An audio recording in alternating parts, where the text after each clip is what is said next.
광야의 삶이 축복인 이유가 여러 가지가 있지만 오늘은 그 중에 한 가지, 자기 정체성을 확립하는 과정이기 때문에 축복입니다. 오늘 여러분들에게 예수 믿는 나는 누구인지 자기 정체성과 관련해서 말씀을 드리게 될 것입니다. 박호근 씨가 쓴 탁월한 왕따 되기라는 책이 있는데, 그 책에서 왕따라는 말은 왕이신 예수님을 따르는 사람을 말하는 것입니다. 그 책에 보면 트루먼트라는 사람이 이렇게 말을 합니다. 틀림없이 불행해질 수 있는 조건은 반쪽짜리 그리스도인이 되는 것이다. 반쪽짜리 그리스도인의 삶을 살게 되면 반드시 불행한 결과가 찾아온다는 것입니다. 교회 안에서는 그리스도인 같은데 교회 밖에서는 그리스도인 같지 않은 사람, 교회 안에서 볼 때는 참 좋은 사람인데 교회당을 떠나서 가정이나 직장이나 사업장에 가서는 전혀 그리스도인답지 않은 모습으로 살아가는 사람, 반쪽 그리스도인입니다. 반쪽 그리스도인의 삶을 살게 되면 몇 가지 찾아오는 불행이 있습니다. 첫 번째는 사명을 상실합니다. 그리스도인은 세상 속에서 세상을 변화시키는 사명을 가진 사람들입니다. 그러나 세상과 타협하는 반쪽 그리스도인은 신앙적인 영향력을 끼칠 수 없습니다. 두 번째는 영적 빈곤한 삶이 이루어지게 됩니다. 예수님께서 오신 것은 양으로 생명을 얻게 하고 더 풍성히 얻게 하는 것이라고 했습니다. 그런데 하나님과 세상 사이에 양다리 걸쳐 놓은 반쪽 그리스도인은 혹시 믿음으로 구원은 받을 수 있을지 모르지만 영적 풍성한 삶을 살아갈 수 없습니다. 세 번째는 패배의식에 빠지게 됩니다. 예수님께서 십자가로 승리하셨기 때문에 승리는 이미 예수 믿는 우리에게 주어져 있습니다. 그런데 반쪽 그리스도인은 세상과 적당히 타협하는 삶을 살게 되다 보니 이렇게 말하게 되죠. 예수 믿는다고 다 되나? 적당히 세상을 살려면 타협도 해야 되지. 패배의식이, 처음부터 패배의식 가지고 살게 되는 이런 일이 벌어지게 되는 것입니다. 네 번째는 소망 부재가 찾아오게 됩니다.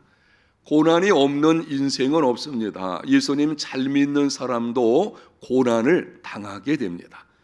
오히려 경건하게 살고자 하는 자는 핍박을 받는다고 말씀을 합니다. 그럼에도 예수 믿는 사람은 소망이 있습니다.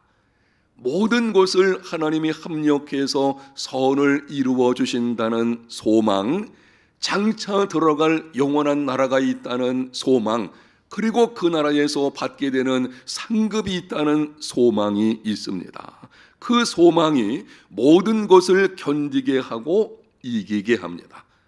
그러나 세상의 소망을 두는 반쪽 그리스도인은 세상이 흔들릴 때마다 상황에 따라서 이리저리 흔들리게 되는 이런 삶을 살아가게 되는 것입니다.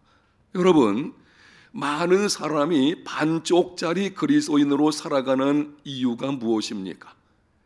하나님과 세상 사이에서 이제는 결단하고 오직 하나님만 섬기는 삶이 되어야 하는데 그렇지 못하고 세상 속에서 방황하며 살아가는 이유가 무엇이겠습니까?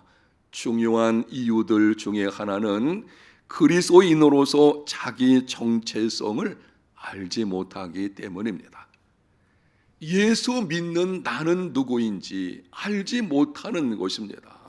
자기 정체성을 알지 못하게 되니 내 속에 있는 하나님 자녀의 권세와 능력에 대해서 알지 못하는 것이고, 그 권세와 능력을 알지 못하니 세상 속에서 어떻게 살아야 되는지를 알지 못하는 것입니다.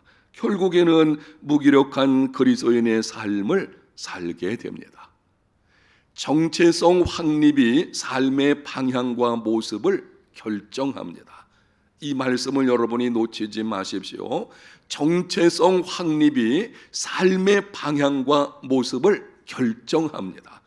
내 삶의 방향 그리고 내 삶의 모습을 결정하는 것은 예수 믿는 나는 누구냐라고 하는 이 정체성을 분명히 아는 데 있습니다. 예수님께서 공생애를 시작하시기 전에 요단강에서 세례를 받으셨습니다. 하늘에서 아버지 하나님의 음성이 들리기를 이는 내 사랑하는 아들이요 내 기뻐하는 자라.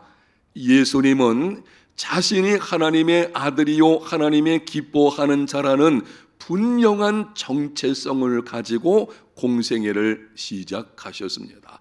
그 확신을 가지고 하나님의 아들로서 당당하게 주어진 길을 걷게 되신 것입니다.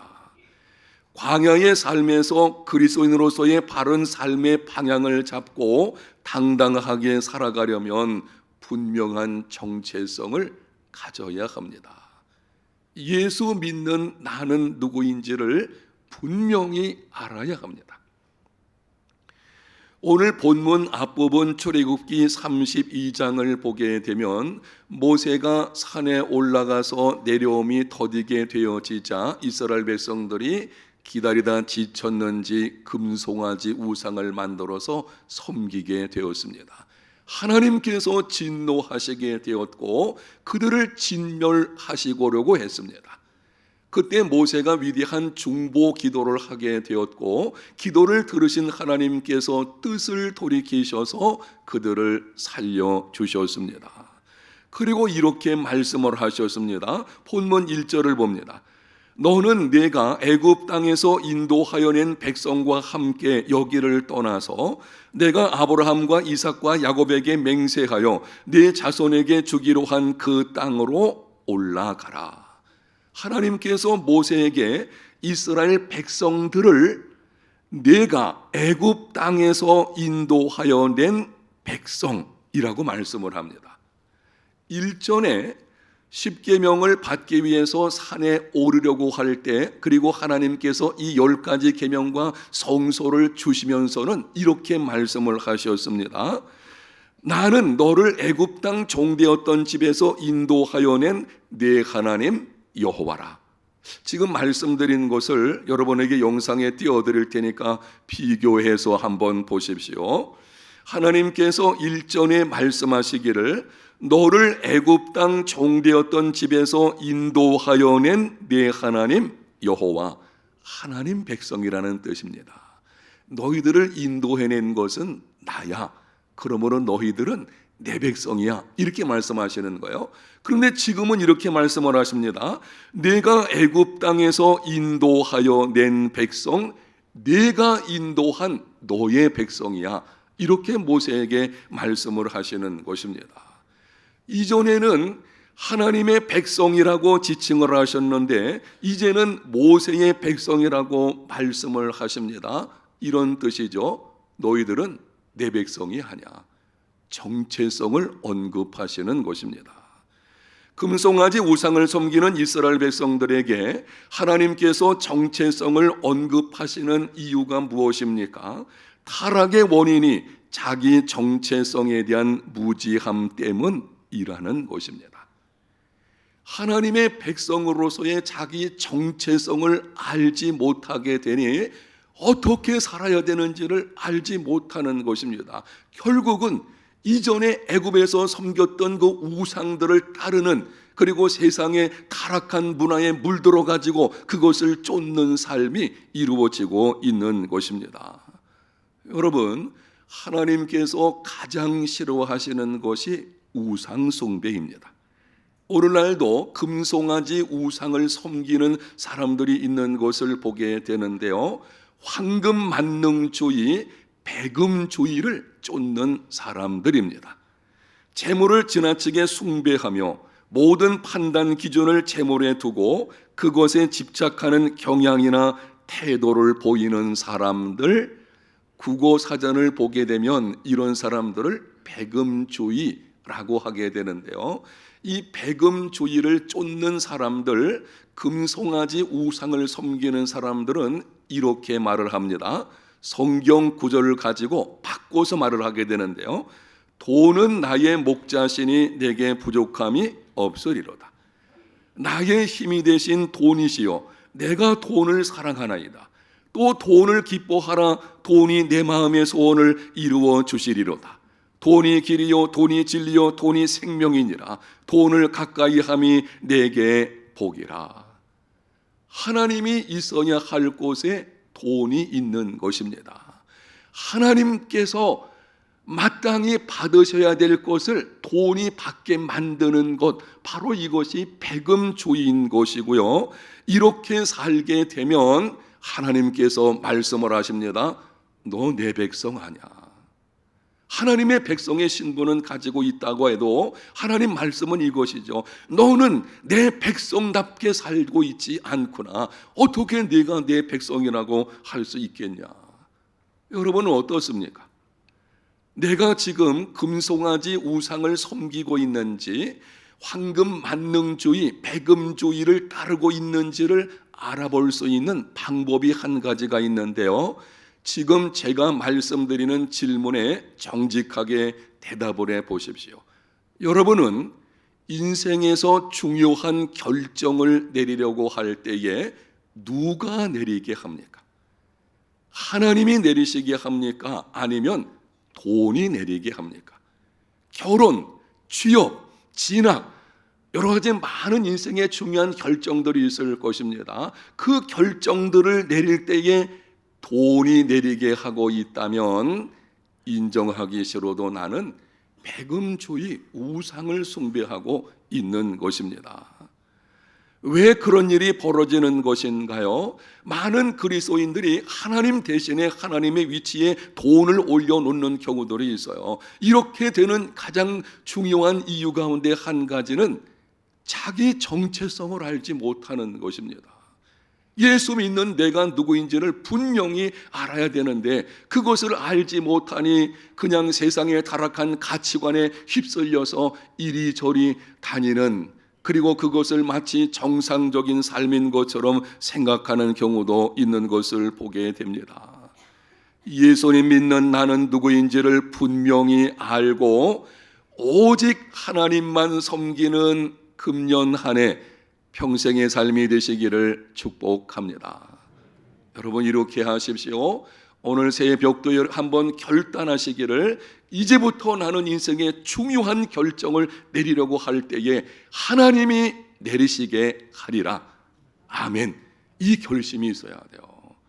지금까지 혹시 돈이 아니면 어떤 사람이 내 중요한 인생의 결정을 내리게 했을지 모르겠지만 이제 말씀을 들었으니 이제부터는 나는 하나님께서 결정을 내리시는 삶을 살아내겠다.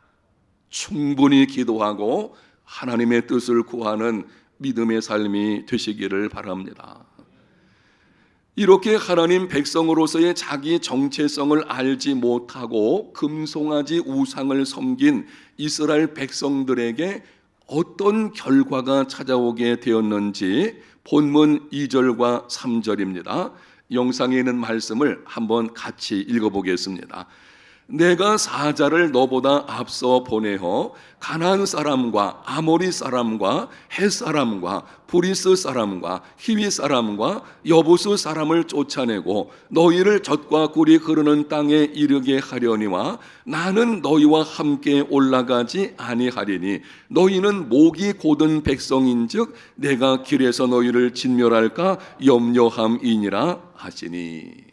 그들의 모습을 보고 하나님께서 말씀하시는 것입니다. 탄식하시는 것이죠. 내가 약속한 대로 하나님의 사자를 보내가지고 너희들을 그 젖과 꿀이 흐르는 땅으로는 인도해 주겠다. 그리고 그 땅에 가서 전쟁을 치를 때에도 승리는 주겠다. 그러나 나는 너희들과 함께 하지는 않겠다. 하나님이 함께 하시게 되면 공의로우신 분이시기 때문에 죄를 간과하실 수가 없으시거든요. 앞으로 이스라엘 백성들의 죄를 보시게 되면 진노하셔서 그들을 진멸하시게 될 것이니 하나님께서는 너희들과는 함께하지 않겠다는 것입니다. 여러분, 하나님이 함께하심은 위험합니다. 지난 12월 25일 성탄 축하 예배 시 하나님이 함께하심의 의미가 무엇인지를 세 가지로 말씀을 드렸습니다. 첫째는 영생이요, 둘째는 승리요, 셋째는 형통이라고 했습니다.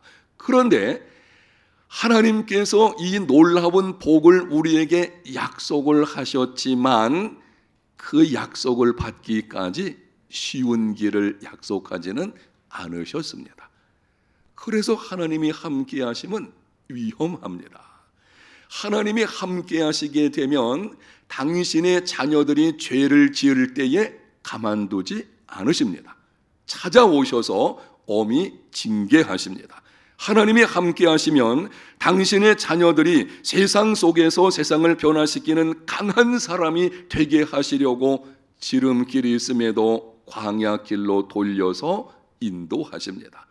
여러 가지 시험들을 주셔서 연단받게 하시고 때로는 고난도 주시는 것을 보게 됩니다. 하나님이 함께 하시면 특별한 사명을 주시려고 고난의 불 속으로 던져 넣으시기도 합니다. 세상을 보게 되면 악인이 악을 행하면서도 형통한 듯 살아가는 것을 보게 되는데요, 그럴 수 있어요. 왜냐하면 하나님이 그냥 내버려 두셨으니까. 이게 심판이거든요. 하나님이 그냥 내버려 두신 거예요. 그 죄악 가운데 살다가 나중에 그 죄로 인해서 엄청난 심판을 받게 되는 것이죠. 하나님 자녀들은 악을 행하는 가운데 계속 있을 때에 결코 하나님이 가만두지 않으십니다. 하나님께서 함께 하셔서 엄하게 징계하시는 것을 보게 되어지죠. 그래서 하나님의 함께 하심은 위험합니다. 예수님을 믿어서 하나님의 자녀된 우리들의 삶에 찾아오는 죄로 인한 징계, 여러 가지 시험들, 이해할 수 없는 고난, 이 모든 것들이 하나님이 함께 하심으로 찾아오는 것입니다. 착각하는 경우가 있어요. 이렇게 고난이 찾아온 걸 보니까 하나님이 나와 함께 하지 않으시는가 보다. 아니에요. 하나님이 함께 하시기 때문에 그런 고난도 허락하시는 것입니다. 그것을 통해서 죄로 인한 것이라면은 나로 하여금 죄 가운데 돌아오게 하시는 것이고, 특별한 죄의 문제가 아니라면 연단시켜서 강한 사람 되게 하시려는 것이죠. 사랑의 표현인 것입니다. 하나님이 사랑하시기 때문에 함께 하시는 그분께서 때로 이런저런 고난도 허락하시게 되어지죠. 그래서 하나님이 함께 하심은 위험합니다. 그러다가 보니 이스라엘 백성들은 하나님이 함께 하심으로 주시는 축복들은 받기를 원하면서 함께 하심으로 주시는 여러 가지 고난은 당하기를 싫어하는 것입니다. 광야의 학교에 입학을 했는데 훈련을 받지 않으려고 하는 것입니다. 그러니까 작은 시험이 찾아와도 불평하고 원망하는 것, 바로 거기서 오는 것이죠. 하나님이 함께 하심으로 주어지는 것이 한쪽 측면에서는 영생, 승리, 형통 같은 놀라운 약속된 복이 있지만, 그러나 그것을 받기까지는 연단시키시거든요. 때로는 고난을 주시기도 하는 것입니다. 그런데 이것을 거절하게 되어지니 여기서 문제가 찾아오게 되는 것이죠. 하나님께서 그들에게 말씀을 하십니다. 그렇다면 너희들이 그런 모습으로 살기를 원한다면, 그래, 내가 너희들에게 약속한 것은 복은 줄게. 그러나 나는 너희들과 함께하지 않겠다. 오늘 말씀을 듣는 여러분들은 어떻습니까? 이스라엘 백성들처럼 하나님께서 함께 하심으로 그저 평안하고 우리가 보기에 축복이라는 것들만 얻기를 원하시진 않습니까? 그러나 하나님이 함께 하심으로 정말 우리를 하나님의 자녀답게 만드시기 위해 주시는 여러 가지 환난과 역경들이 있을 수 있거든요. 그것을 거절하는 믿음은 혹시 아니십니까? 광야의 삶에서 하나님이 주시는 것들에만 관심이 있고 하나님에게만은 무관심할 수도 있어요. 하나님 그분에게는 무관심한 것입니다. 그리고 그분을 통해 주시는 복들만을 원하게 되어지는 거죠. 여러분, 이러한 믿음의 삶을 살게 되면 찾아오는 결과가 하나님이 함께 하시지만 함께 하시는 축복을 누리는 삶을 살아갈 수는 없는 것입니다. 하나님이 함께 하심으로 찾아오는 고난과 그로 인한 연단의 과정은 아픔이 있지만 인생에 더 소중한 것을 주시려는 하나님의 사랑으로 알고 기쁨으로 감당해가는 삶이 되시기를 축복합니다. 하나님의 말씀을 듣고 모세와 이스라엘 백성들이 어떻게 했습니까? 4절을 보겠습니다. 백성이 이 준엄한 말씀을 듣고 슬퍼하여 한 사람도 자기 몸을 단장하지 아니하니. 하나님께서 말씀하시기를 너희들에게 약속한 그 땅은 줄게. 그러나 너희들과 함께 하지는 않겠다. 이 말씀을 들었을 때의 백성들이 이걸 준엄한 말씀이라고 표현했는데요, 이 말은 서운한 말씀, 가슴 아픈 말씀, 불행한 말씀이라는 뜻입니다. 하나님이 함께하지 않으시겠다는 말씀을 듣고 백성들은 슬퍼하고 서운해하고 불행한 것으로 생각을 했습니다. 한 사람도 자기 몸을 단장하지 않았습니다. 모세는 어떻게 했습니까? 15절을 보겠습니다.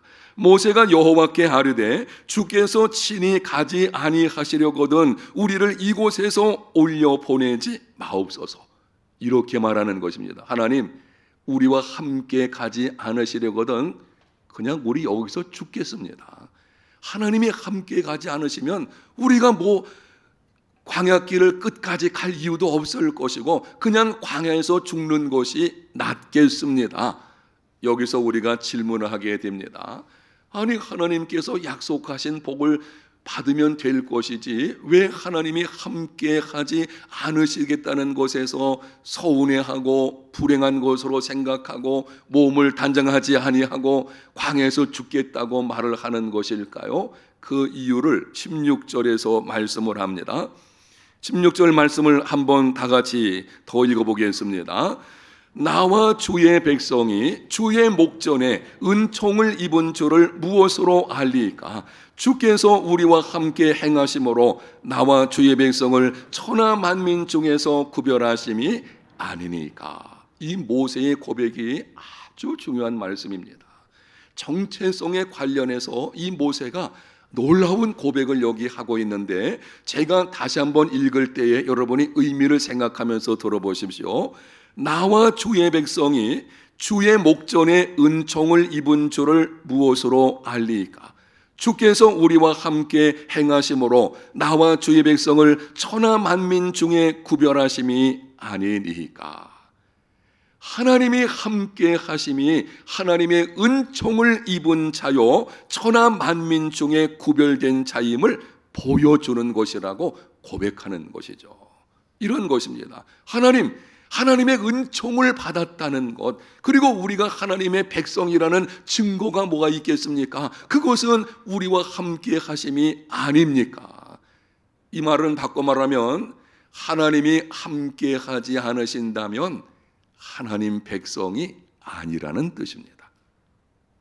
하나님의 백성이 하나님 백성이 된 이유는 무슨 종교 행위가 뛰어난다든지 아니면 어떤 계율을 잘 지키거나 도덕적인 삶을 살거나 거기 있는 것이 아니에요. 하나님께서 함께 하시는 것, 바로 그것이 하나님 백성의 증거이고 이것이 하나님 백성들의 정체성인 것입니다. 하나님의 백성이 누굽니까? 이렇게 말할 수 있겠죠. 하나님께서 함께 하시는 자입니다. 오늘날 예수님을 믿는 그리스도인의 정체성이 무엇인지 바울이 로마교회에 보내는 서신에서 이렇게 기록을 합니다. 로마서 8장 9절입니다. 만일 너희 속에 하나님의 영이 거하시면 너희가 육신에 있지 아니하고 영에 있나니 누구든지 그리스도의 영이 없으면 그리스도의 사람이 아니라. 누구든지 그리스도의 영, 성령께서 계시지 않으면 그리스도의 사람이 아니라. 예수 믿는 하나님의 자녀의 정체성을 분명히 언급하는 것입니다. 누구냐? 성령께서 그 속에 있는 자, 성령 하나님께서 함께 하시는 사람, 이 사람이 그리스도인입니다. 그리스도인인지 아닌지를 구분하는 진정한 기준은 도덕적인 삶의 모습이나 종교적인 행위들이 아닙니다. 신비적인 영적 체험도 아니고 각양 은사들을 체험해도 그 속에 성령께서 함께 계시지 않으면 그리스도인이 아닙니다. 그리스도인이 누구냐? 하나님이 함께 하신 자, 성령 하나님께서 함께 하신다. 이 말은 성령으로 말미암아 성자 하나님 예수 그리스도께서 함께 하시는 것이요, 성자 하나님으로 말미암아 성부 하나님께서 함께 하시는 것이니 삼위 하나님께서 함께 하시는 자가 바로 그리스도인인 것입니다. 그게 우리의 정체성입니다. 성령 하나님께서 우리와 언제까지 함께 하시는가요? 요한복음 14장 16절, 내가 아버지께 구하겠으니 그가 또 다른 보혜사를 너희에게 주사 영원토록 너희와 함께 있게 하리니. 언제까지 함께 계신다고요? 영원토록 함께 계신다는 것입니다. 성령께서 예수 믿을 때에 우리 가운데 함께 하시는데요, 성령으로 말미암아 믿음을 갖게 된 것이고, 그러므로 믿는 자들 속에는 성령께서 함께 하시는데 그분은 영원토록 떠나지 않으십니다. 구약시대는 성령께서 임하셔서 주어진 여러 가지 일을 하시고 나면은 떠나가셨어요.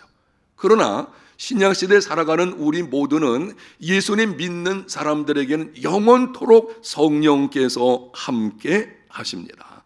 언제 어디서 어떤 상황에서도, 혹 내가 죄로 인해서 넘어지는 상황에도 성령은 근심하시지만 절대 떠나지 않으십니다. 사랑하는 성도 여러분, 예수님을 믿는 우리의 정체성은 하나님이 함께 하시는 자입니다. 하나님은 끝까지 우리와 함께 하십니다. 광야의 삶에서 좋은 것을 약속하셨지만 그 약속을 얻기까지 쉬운 길을 약속하지는 않으셨기 때문에 이런저런 힘겨운 일들이 찾아올 수 있을 것입니다. 그러나 끝까지 함께 하시는 하나님으로 인해서 마침내 우리는 영생과 승리와 형통의 복을 받게 될 것입니다. 예수님을 믿고 따르는 것은 광야의 삶을 사는 것입니다. 금년 한 해 동안도 여러분이 주어진 삶을 살아갈 때 이런저런 힘겨운 일이 찾아올 수가 있을 것입니다. 그때 기억하십시오. 하나님은 나와 함께 하신다. 아멘. 한번 믿음으로 선포해 보세요. 환난과 역경 중에 위축돼 가지고 뒤로 물러서지 마시고 직면해 가지고 믿음을 선포하는 것입니다. 하나님은 지금도 나와 함께 하신다. 반드시 함께 하시는 하나님께서 합력하여 선을 이루어 주실 것이고 마침내 승리는 나의 것이 될 것이다. 하나님의 승리가 나의 승리거든요. 이런 놀라운 믿음과 이런 고백을 통해서 금년 한 해 동안도 어떤 모습으로 있든지 승리하며 살아가는 저와 여러분, 우리 모든 성도들이 다 되시기를 예수님 이름으로 축복합니다.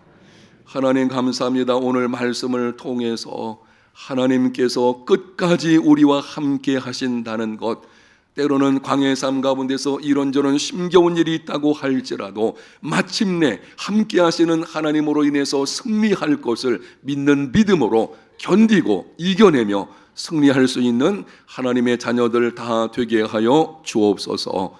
예수님 이름으로 기도합니다. 아멘.